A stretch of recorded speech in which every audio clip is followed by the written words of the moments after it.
How's it going, friends? This is Levi from Bayfoils, and today's video, we're going to talk about buying Fliteboards used.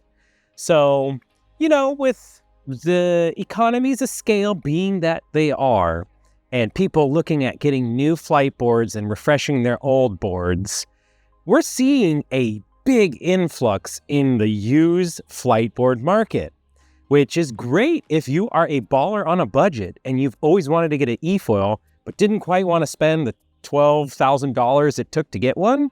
You can easily grab a Fliteboard now, used carbon, for under $8,000.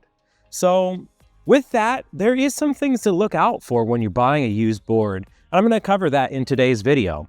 But first, please like and subscribe. Videos like this are really for the benefit of people on the internet.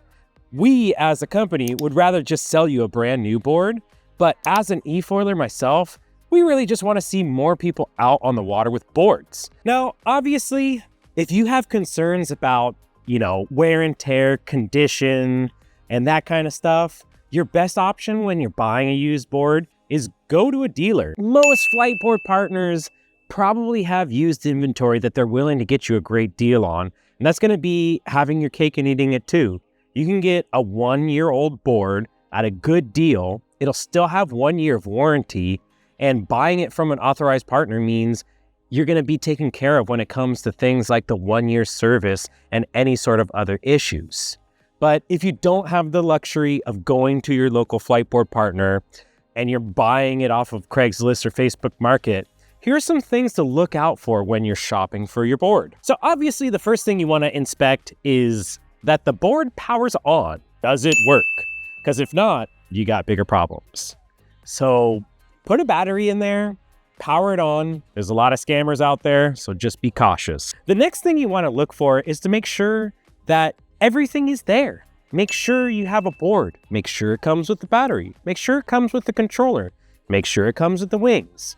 It's not the end of the world if you're missing something like a controller or a wing, because those are small parts that are easy to purchase, but just make sure everything is there. Moving on, we want to visually inspect everything.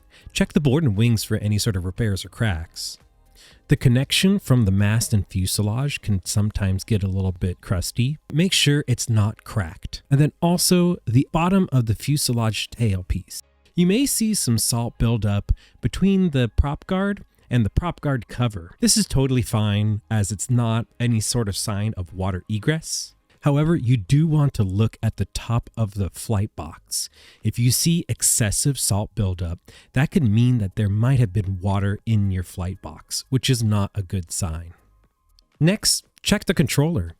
If it sticks a little bit, it may need to be replaced or just heavily cleaned, but overall, not a big deal, just something to check.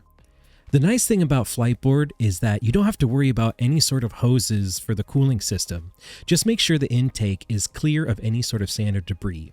Salt crust is okay because it'll get flushed out once you put it on the water. Also, inspect your cables for any sort of damage. Hopefully you learned some things to look out for if you're buying a used board.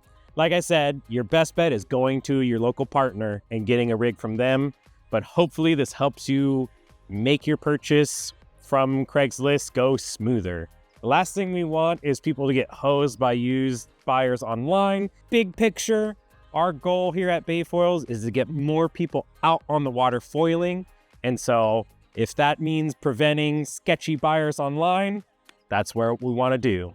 Again, please, if you learned something, like and subscribe, share this video with your friends, and we'll see you in the next one.